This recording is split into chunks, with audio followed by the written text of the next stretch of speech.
مزید ویڈیوز کے لیے ہمارے چینل ہاؤس آف اسلام کو سبسکرائب کرنا نہ بھولیے۔ شکریہ۔ سامعین کرام، میری آواز آپ تک پہنچ رہی ہے؟ اس وقت جس مضمون پر مجھے کچھ عرض کرنا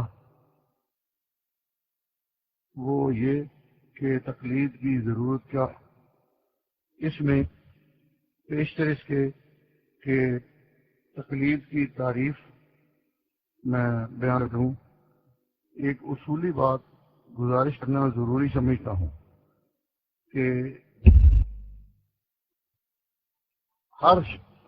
تمام افراد نہیں ہوتے فن والوں پر اعتماد کرنا پڑتا ہے، علاج میں ڈاکٹروں پر اعتماد کرتے ہیں، کیوں؟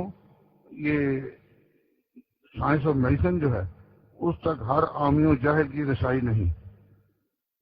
اسی طرح دین سب لوگوں کے لیے ہے اور سب اس کے مکلف ٹھہرائے گئے، لیکن اس میں صحیح رائے عمل یہ ہے کہ جو لوگ اس فن کے جاننے والے نہیں وہ جاننے والوں کے فیصلہ پر، ان کے فتویٰ پر اعتماد کریں اور عمل کریں۔ تو ہر ایک اس بات کا مکلف نہیں کہ وہ دین کا علم پوری تفصیل سے حاصل کرے، لیکن عمل کی دنیا میں انہیں تفصیلات کی بھی ضرورت ہے۔ اس لیے اس کے لیے جائز رکھا گیا کہ اگر وہ خود جانتا نہیں تو جاننے والوں پر اعتماد کرے۔ یہ دین فطرت ہے، اور دین فطرت کا تقاضا ہے کہ ہر فن کے جاننے والوں کو ان کا مقام واقعی دیا جائے، اور جو نہیں جانتے وہ ان کی پیروی میں چلیں۔ یہ کوئی ایسی بات نہیں کہ جو عقل اور دانش کے خلاف ہو۔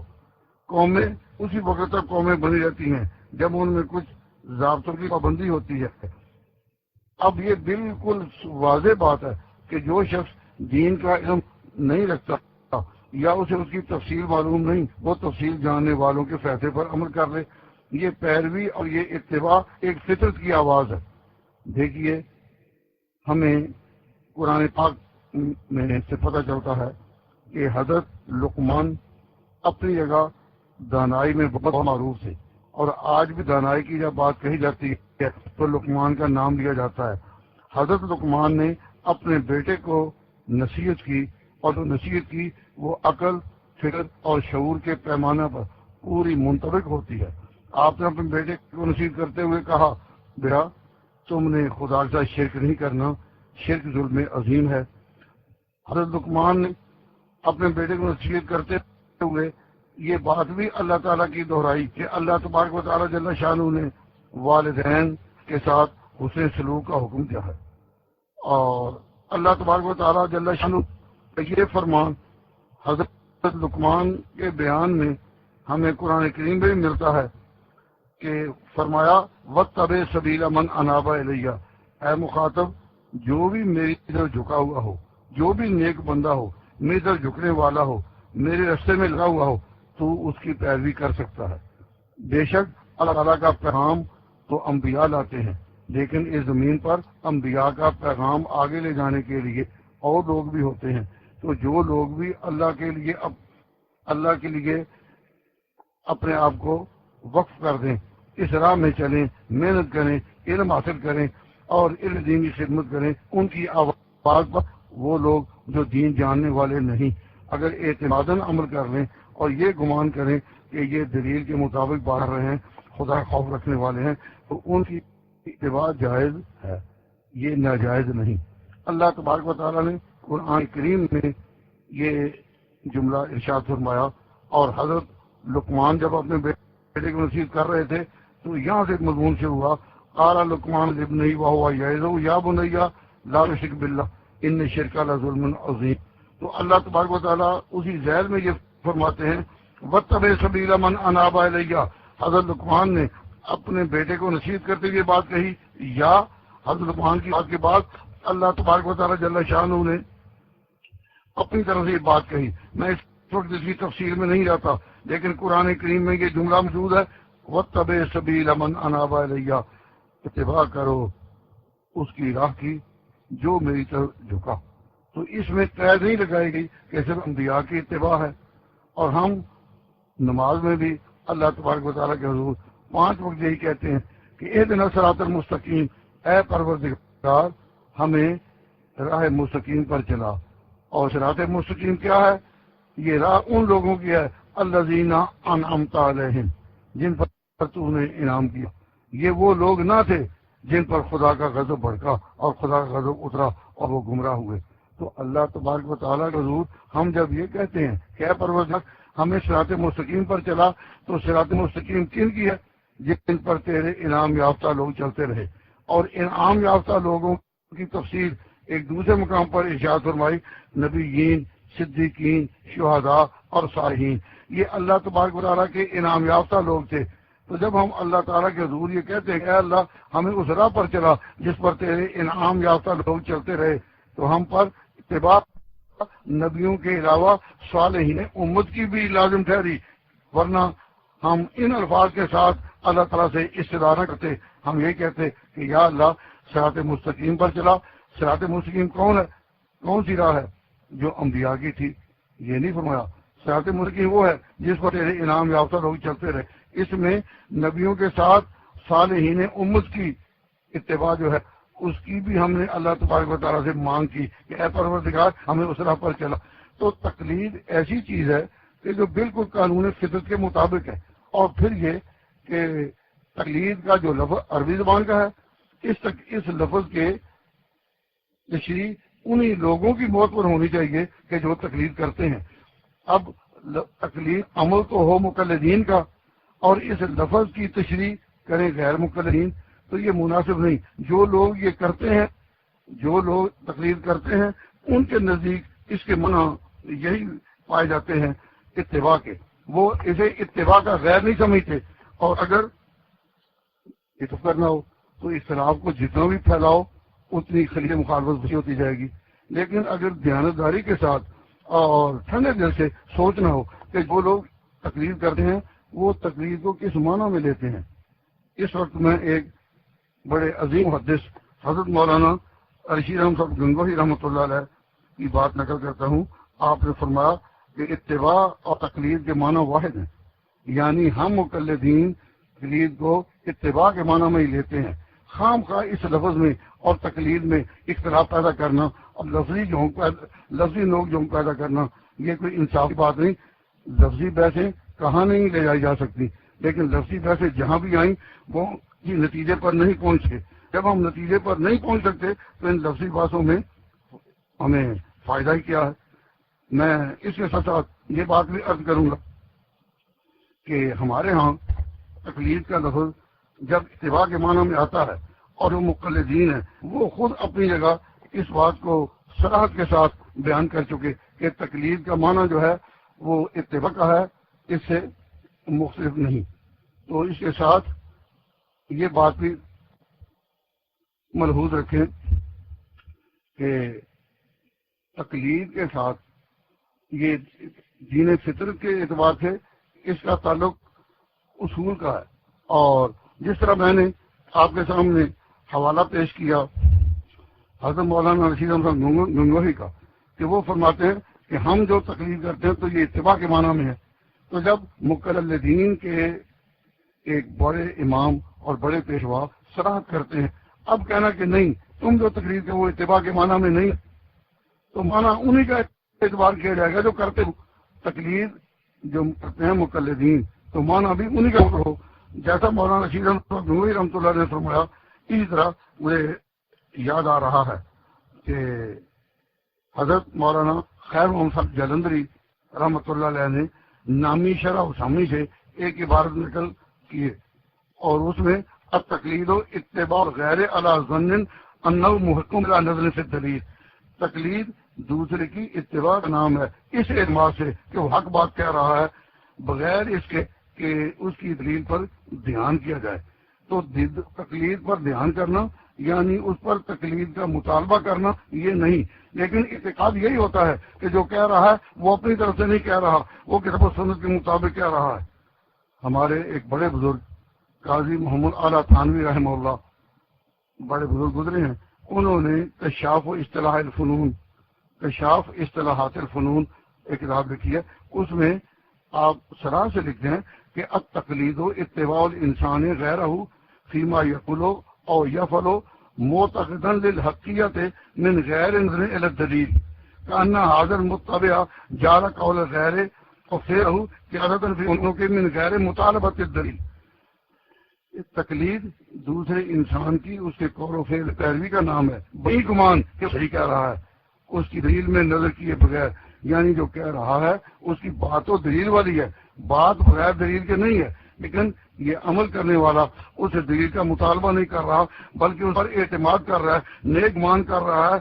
یا فرو معتقد الحقیقت من غیر نظر دلیل، اور من غیر نظر دلیل کا معنی ہے کہ دلیل کا مطالبہ نہیں کر رہا. اس طرح اتباع کرنے والے یا تقلید کرنے والے بالکل اس ایک فطری اصول کے مطابق پیروی کر رہے ہیں فن کے جاننے والوں کی. جس طرح ہر فن میں پیروی ہوتی ہے اس کے جاننے والوں کی.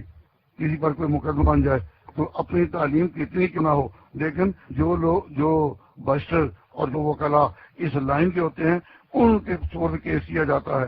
بیمار ہو جائے ڈاکٹر کے سپرد کیس کیا جاتا ہے. ہر فن کے جاننے والی کو رجوع کیا جاتا ہے. تو دین ہی ایسا یتیم رہ گیا کہ اس میں ہر جو فن کے جاننے والے ہیں اور جو ماہرین ہیں ان کی پیروی ناجائز کہی جائے اور کہا جائے کہ ہر شخص کے ذمہ ہے کہ وہ دین کی پوری تحقیق کرے. دیکھیے اس دنیا میں مختلف ضرورتیں ہیں اور ہر شخص انسانی ضرورتوں کو پورا کرنے کے لیے کسی نہ کسی کارخانے میں کام کر رہا ہے. اگر ہر شخص کے ذمہ یہ بات کہی جائے لگائی جائے کہ وہ دین کی پوری تعلیم حاصل کریں تو صنائع عالم کیا بیکار نہ ہو جائیں گی. اور دنیا میں جو لوگ اپنے بھی لائن میں کام کر رہے ہیں ان کا اعتماد اگر باقی نہ ہو تو کیا دنیا کے نظام چل سکے گا؟ یاد رکھیے کہ اس میں کبھی کوئی اختلاف نہیں رہا، تقلید میں کبھی کوئی اختلاف نہیں رہا. اس کے لیے ہمیں تاریخ کی شہادت میسر ہے کہ یہ مسئلہ ان مسائل میں سے نہیں کہ جس میں کبھی اختلاف رہا ہو. مالکی مذہب کے ایک بہت بڑے محدث حافظ ابن عبد البر مالکی وہ لکھتے ہیں لم تختلف العلماء ان العامۃ علیہ تقلید علمائها، کہ اس میں اب تک علماء کا کبھی اختلاف نہیں ہوا. یہ کب کر رہے ہیں؟ 5ویں صدی میں. تو 5ویں صدی میں وہ جو اشارہ دے رہے ہیں وہ پہلی 4 صدیوں پر بھی مشتمل ہے. ماضی کی خبر دے رہے ہیں کہ لم تختلف العلماء، علماء کا کبھی اختلاف نہیں رہا ان العامۃ علیہ تقلید علمائها، کہ عامت آج جو ہیں ان پر اپنے علماء کی تقلید ضروری ہے.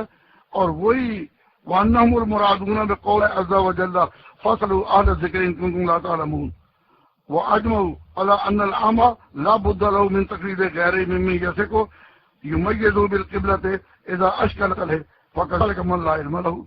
تو میں بیان کرنا چاہتا ہوں کہ 5ویں صدی کی ہمیں شہادت مل گئی کہ اب تک یہ مسئلہ اختلافی کبھی نہیں رہا کہ تقلید جو ہے عوام کو اس حق نہیں.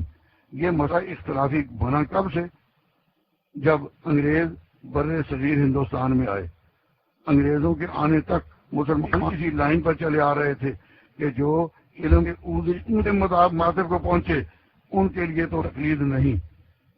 اگر تقلید کی ضرورت بھی ہے تو وہ دوسرے درجے میں، لیکن جو عامت الناس ہیں اور جو عوام ہیں ان کے لیے دین کا علم اور دلائل کا علم حاصل کرنا ہر ایک کے لیے فرض عین نہیں، بلکہ کچھ لوگ حاصل کریں اور دوسرے ان پر اعتماد کریں. اس طرح بھی یہ بات کہ یہ جو تقلید کرے وہ صرف اس شرط کے ساتھ ہے کہ وہ تقلید اسی شرط کے ساتھ ہے کہ وہ جاہل ہو، یہ نہیں، بلکہ تقلید کی ایسی صورتیں بھی ہیں کہ جس میں علم رکھتے ہوئے بھی تقلید کا عنوان اختیار کیا جا سکتا ہے. مثال کے طور پر حضرت امام شافعی رحمۃ اللہ علیہ مجتہد ہیں اور بہت بڑے مجتہد امام احمد کے استاد اور امام محمد کے شاگرد ہیں. وہ حج کے بہت سے مسائل میں کہا کرتے تھے کہ میں حج کے مسائل میں عطا بن ابی رباح جو امام ابو حنیفہ رحمۃ اللہ علیہ کے استاد تھے میں ان کو اس میں ایک بڑے درجے کا آدمی سمجھتا ہوں، بڑا عالم سمجھتا ہوں. تو وہ کہا کرتے تھے کہ میں یہ مسئلہ حج کے بارے میں جو کہہ رہا ہوں کل تو ہوں تقلید عطا کی تقلید کرتے ہوئے تو امام شافعی رحمۃ اللہ علیہ مجتہد بھی تھے، خود بہت بڑے محدث بھی تھے، پھر بھی وہ اپنے سے بڑے امام عطا کی پیروی میں ایسا بات کہتے رہے. اور ایک موقع پر انہوں نے فرمایا کل تو تقریر لے عمرہ، میں نے فلاں مسئلے کا فیصلہ عمر کی تقریر کرے ہوئے کہا ہے. ایک مقام پر فرماتے ہیں کل تو تقریر لے عثمانہ، میں نے عثمان کی تقریر کرتے ہوئے ایسی بات کہی ہے. ایک مقام پر فرمایا انما قلت بقول زید. افریقی ممالک میں علامہ شنقیطی کی تفسیر اضواء البیان بہت معروف اور علماء کے زیر مطالعہ ہے. اس کی 7ویں جلد سے یہ مختلف عنوان قلت تقریر لے عطا، قلت تقریر لے ورا، قلت تقریر لے عثمان اور قلت بقول زید، اس قسم کی عبارات بہت ملی ہیں. تو میں اپنے دوستوں کو کہا کرتا ہوں کہ بھائی جب تقلید کا لفظ اس معنی میں بھی آتا ہے کہ جو بڑے علم کے لوگ، بڑے علم والے لوگ ہیں، بڑے علم والے لوگ ہیں، وہ ان کی پیروی وہ لوگ بھی کر لیں جو ہیں تو صاحب علم لیکن دوسرے درجے میں ہیں، تو اس میں کوئی حرج نہیں. جس طرح میں نے یہ بات عرض کی کہ تقلید ایک تقاضۂ فطرت ہے، تقلید تقاضۂ فطرت ہے. جو کسی فن کا جاننے والا نہیں وہ پیروی کرے ان کی جو فن کے جاننے والے ہوں، اور اس میں کبھی بھی کوئی اختلاف نہیں رہا. ہاں اختلاف اگر ہوا تو اس کی ذرا تفصیل میں ہے. مثلا تقلید کے مسئلے میں ایک اختلاف یہ چلا کہ تقلید زندہ کی ہو یا فوتہ کی. تاریخ اسلام میں شروع سے 2 فرقے معروف ہوئے، ایک شیعہ اور ایک اہل سنت. شیعہ کا یہ اعتقاد تھا کہ تقلید زندہ کی ہو سکتی ہے، فوت شدہ کی نہیں، اور انہوں نے اپنی کتابوں میں اس بات پر زور بھی دیا کہ تقلید زندہ کی ضروری ہے، فوت شدہ کی تقلید نہیں. اس کے لیے ایک مثال دیتا ہوں کہ شیعہ حضرات کے ہاں تقلید کا معیار کیا ہے. شیعہ کے مشہور عالم محمد تیجانی سماوی اپنی کتاب لأکون مع الصادقین میں لکھتے ہیں اور تفصیل سے اس کو بیان کرتے ہیں کہ اہل سنت کے ہاں تقلید فوت شدہ بھی ہے، ہمارے نزدیک تقلید جو ہے وہ صرف زندہ کی ہے، اور میت کی تقلید پر قائم رہنا جائز نہیں. جس کی وہ تقلید کرے ہوں جو ہی وہ مجتہد فوت ہوتا ہے وہ پھر کسی دوسرے کی تقلید کر لیتے ہیں. اور یہ ان کے لٹریچر میں یہ بات بڑی واضح ہے کہ زندہ کی تقلید ہے، فوت شدہ کی نہیں. گویا اصول تقلید سے ان کو بھی مفر نہیں. تو جو 2 فرقے ابتدا میں آپس میں بڑے شدید اختلافات کے ساتھ چلے وہ بھی عنوان تقلید پر مختلف نہ ہو سکے. فرق رہا تو یہ کہ اہل سنت کہتے تھے کہ تقلید فوت شدہ کی بھی ہو سکتی ہے، اور وہ کہنے لگے کہ نہیں زندہ کی ہو سکتی ہے.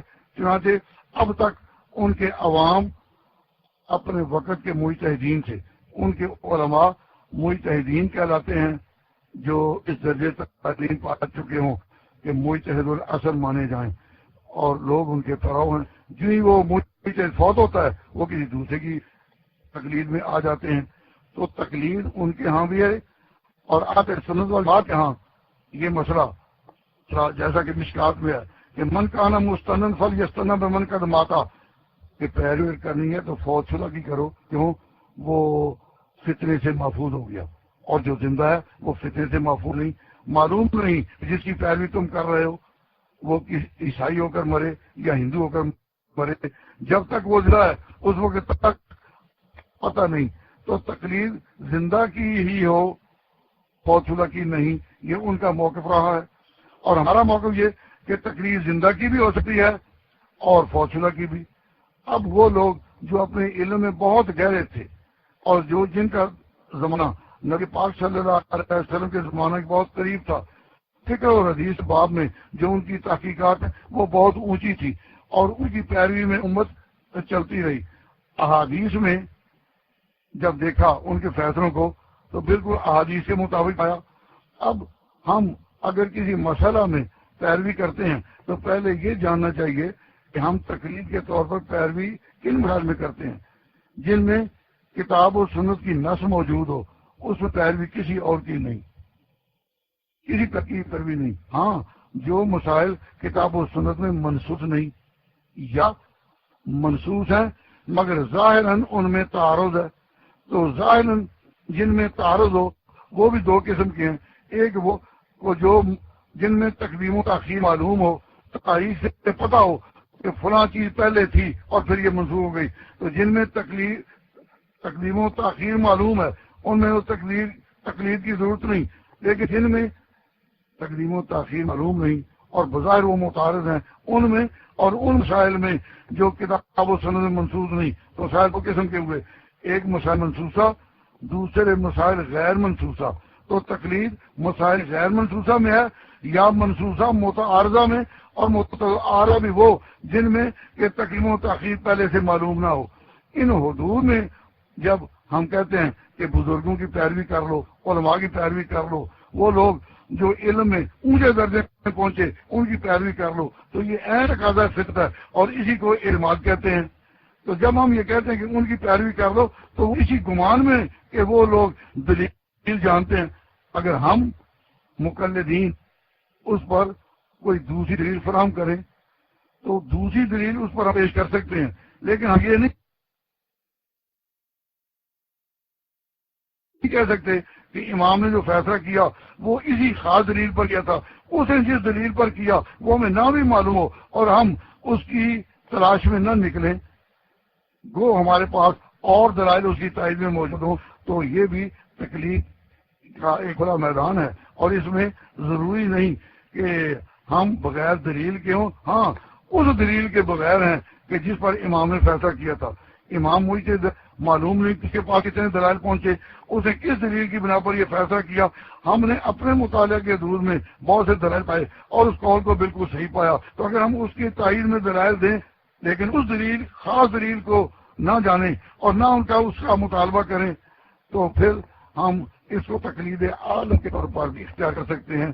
اور کتابوں میں یہ مسئلہ امام الحرمین نے الغیاثی میں بڑی صراحت کے ساتھ بیان کیا کہ عالم کے لیے عالم کی تقلید جائز ہے اپنے سے بڑے کی، جیسا کہ حضرت امام شافعی رحمۃ اللہ علیہ نے فرمایا تو تقلید کے حج کے بہت سے مسائل میں میں نے عطا کی تقلید کی۔ امام شافعی بہت بڑے عالم تھے لیکن عطا عالم تھے، ان سے ہی بڑے۔ معلوم ہوا کہ عالم بھی عالم کی پیروی کر سکتا ہے۔ تو میں ان موضوعات میں بڑے درد سے کہتا ہوں کہ یہ مسائل کوئی اتنی اختلافی نہیں ہے۔ ہمارا پچھلا علمی سرمایہ 1400 سال کا علمی سرمایہ اس کی تائید کرتا ہے، اور ہمارے پاس اس کی شہادت موجود ہے کہ دوسرے کے علم پر اعتماد کر کے یا اپنے سے زیادہ علم رکھنے والے پر اعتماد کر کے ان کی تقلید کی جا سکتی ہے، اور تقلید یہاں پیروی کے معنی میں ہے۔ اور جب کہا جاتا ہے کہ یہ تقلید کا مطلب ہے کہ بغیر دلیل کے ماننا، تو اس کا معنی ہے بغیر مطالبہ دلیل کے ماننا۔ تو جب اس کی وضاحت مقلدین نے خود کر دی اور اپنی کتابوں میں لکھ دیا کہ بغیر دلیل کے ماننے کا مطلب ہے بغیر مطالبہ دلیل کے ماننا، اس کے بعد تو کوئی اختلاف ہے نہیں جاتا۔ اس وجہ سے یہ تقلید مطلق اس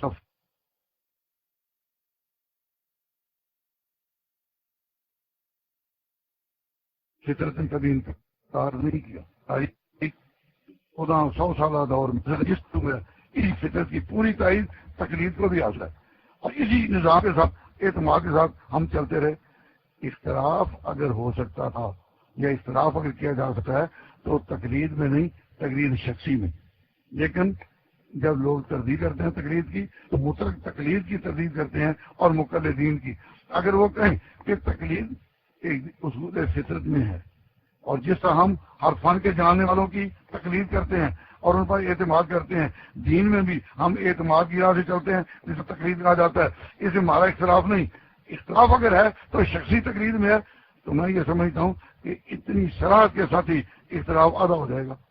اس وقت مقلدین اور غیر مقلدین اپنے اپنے دائروں میں ان مسائل پر جب اختلاف کرتے ہیں ان کا الجھاؤ شدید صورت کر جاتا ہے. میں نے ہمیشہ کوشش کی ہے کہ ان مسائل میں شدید اختلاف نہ کی جائے، نرمی اختیار کی جائے.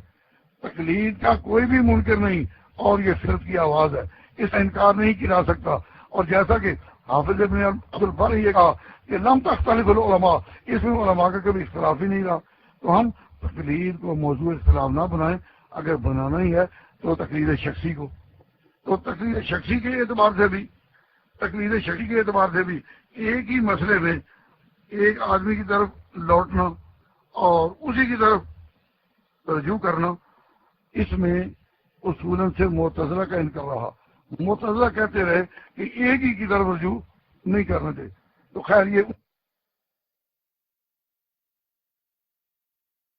ان کی بات ہے، اس وقت میں معتزلہ کا رد نہیں کر رہا، لیکن میں اس طرف کہ ایک بڑا جلیل قدر محدث اپنے وقت کہہ رہا ہے کہ میرے پاس جب عبداللہ بن مسعود کا فیصلہ آ جائے میں اب پھر کسی اور طرف رخ نہیں کرتا.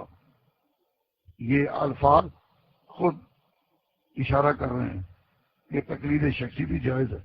اور ایک مقام پر ایک جلیل کا صحابی کہتے ہیں، ان سے کوئی مسئلہ پوچھا گیا، ان کا جواب حضرت عبداللہ بن مسعود کے جواب سے مختلف تھا.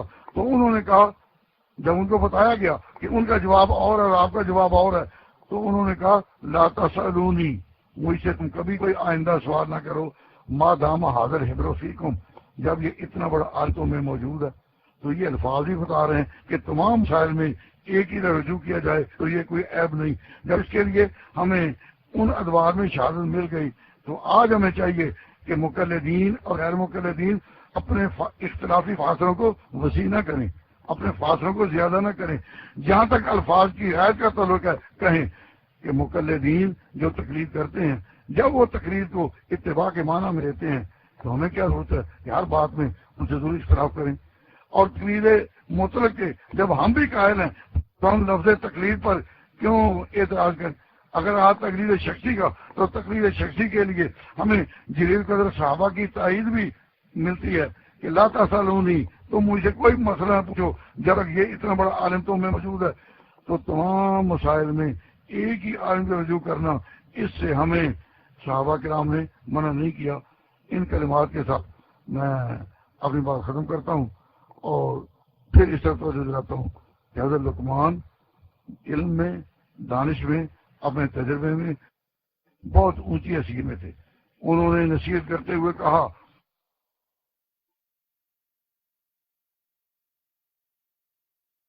وَاتَّبِعْ سَبِيلَ مَنْ أَنَابَ إِلَيَّ، اے مخاطب تو پیروی کر، ٹھیک ہے، تو جو میری طرف جھکے تو اس کی پیروی کر.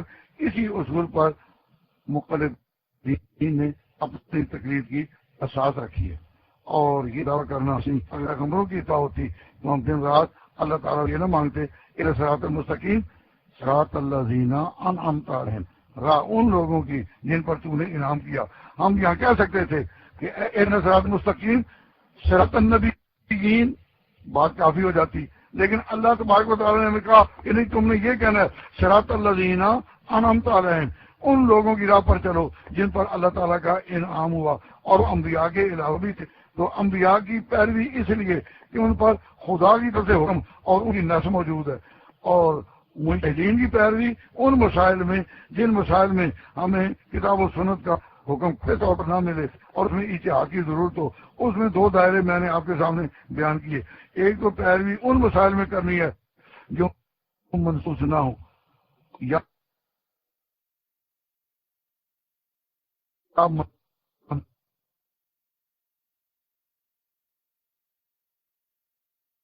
ہوں تو وہ بظاہر متعارض ہوں. اور جو ان میں بھی یہ تقلید ہے اپنے امام کے قول کو وہ پیغمبر کے قول کے برابر. مزید ویڈیوز کے لیے ہمارے چینل ہاؤس آف اسلام کو سبسکرائب کرنا نہ بھولیے. شکریہ.